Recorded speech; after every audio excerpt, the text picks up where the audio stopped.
Everyone laughed when she pulled up. The car was old, rusted at the edges, paint faded, and the engine gave a low, uneven rumble.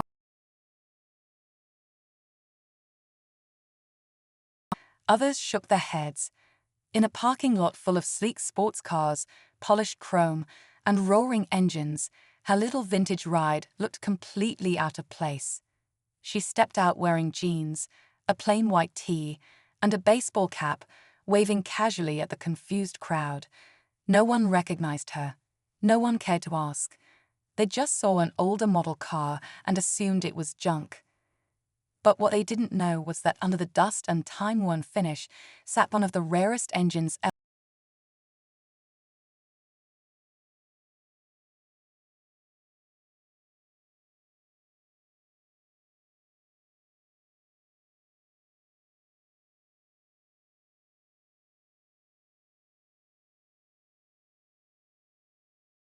going off.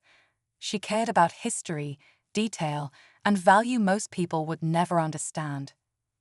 So while the others laughed and posted pictures with mocking captions, a quiet buzz started building. Someone had recognized the car, then another. And just as the whispers began to shift from mockery to disbelief, she reached into her bag, pulled out a folder, and calmly opened it on the hood. What she revealed next changed everything, but by then, they were already too late.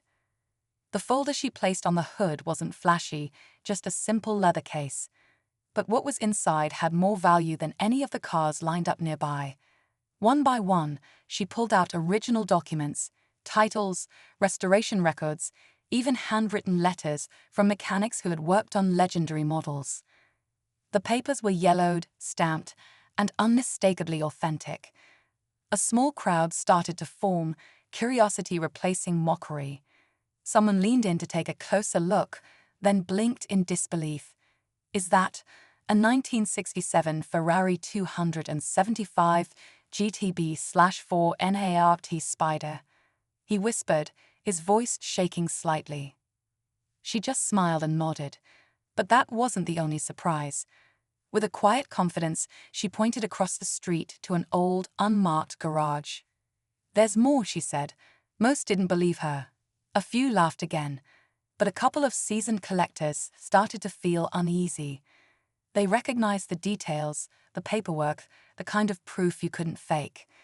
One man, an appraiser who had scoffed earlier, started asking questions. The shift in tone was subtle but undeniable. Back inside the garage, she stood beside the car, calm but alert. She'd seen that look before, the kind that didn't admire beauty, it hunted it. And she wasn't about to let history be stolen again. The mood shifted from awe to tension as more people crowded near the garage, drawn by rumors spreading fast online.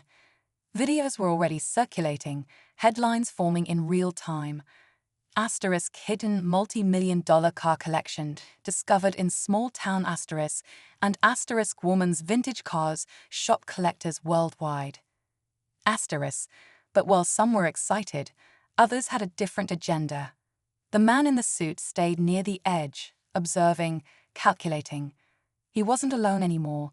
Two more individuals had arrived, blending into the growing crowd, watching her closely. She noticed. She'd been in the collector world long enough to recognize when someone wasn't just interested, they were after something. And with a car like the 300 seller in her possession, she knew how far people were willing to go. Her grandfather had once warned her, rare cars bring rare problems. Not everyone wants them for the right reasons. Inside the garage, the appraiser was still speechless, carefully circling the vehicle. "If this is authentic," he muttered, "this could change everything about what we thought we knew." But she wasn't listening to him anymore. Her focus was on the suit, the whispered conversations, the shifting body language around her. She walked over to the fuse box and flicked on the overhead lights. A dozen more cars glowed into view, each one rarer than the last. The crowd gasped again. But now, instead of celebration, a silent unease crept in. Too many eyes. Too much attention. She had protected this collection for years. Now in one evening, it was exposed, and she wasn't sure if that door should have ever been opened. Just as the buzz inside the garage hit its peak, a sleek black SUV pulled up quietly across the street. It didn't belong to anyone from the neighborhood, and no one had seen it arrive. Out stepped a sharply dressed woman in her 40s, clipboard in hand, flanked by two silent men in matching suits. She didn't look impressed. She looked like she was on a mission. The collector crowd parted as she approached, her heels clicking against the concrete, her eyes scanning every corner of the garage. The woman stepped forward. "I'm from the Department of Cultural Assets and Heritage Protection," she said, her voice sharp.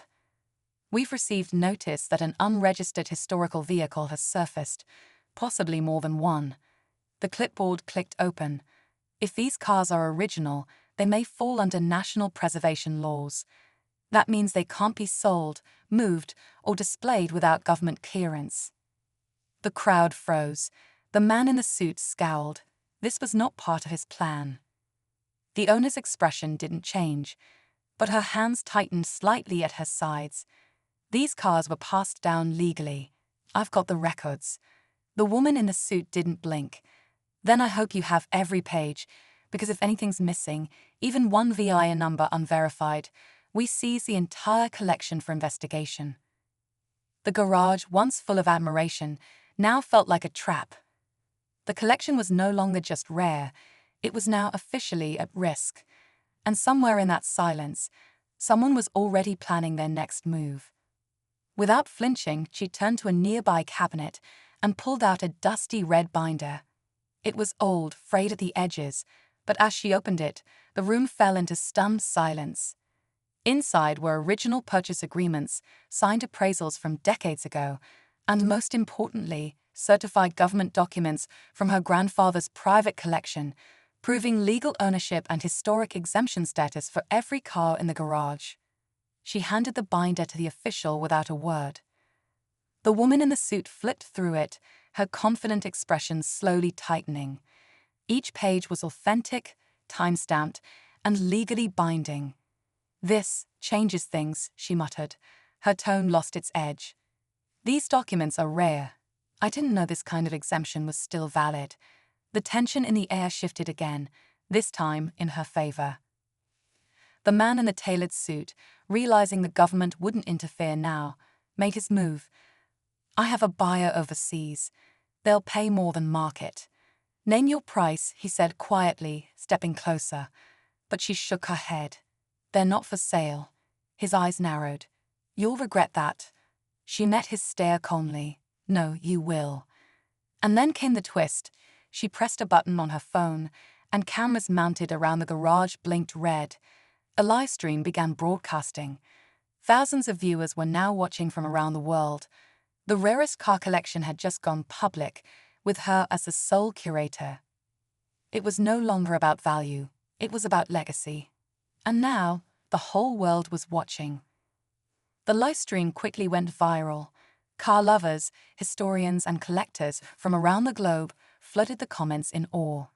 People who once mocked her quiet presence and dusty vehicles were now praising her knowledge, her passion, and her vision.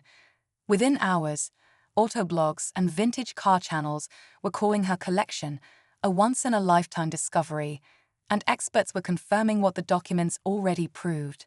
Her family had preserved one of the most valuable vintage car collections in the world. The government official, now much more respectful, offered to help register the collection under a historic archive, ensuring legal protection while still keeping ownership in her name. She agreed, but on one condition: the cars would never be auctioned or locked away. She wanted to build a small public museum where people could learn about the history behind each engine, each restoration, each journey. She wanted to honor her grandfather's legacy, not just with value, but with purpose. The man in the suit, he left quietly, defeated, his offer denied, and his intentions exposed to the live stream audience. Whatever plans he had were crushed by the power of truth and the unexpected strength of someone he'd underestimated. In the end, it wasn't about the money or the market. It was about love, for craftsmanship, for history, and for a legacy built on patience and pride. The same vintage cars they once ridiculed had become symbols of something bigger. And sometimes, what looks forgotten is exactly what the world needs to remember.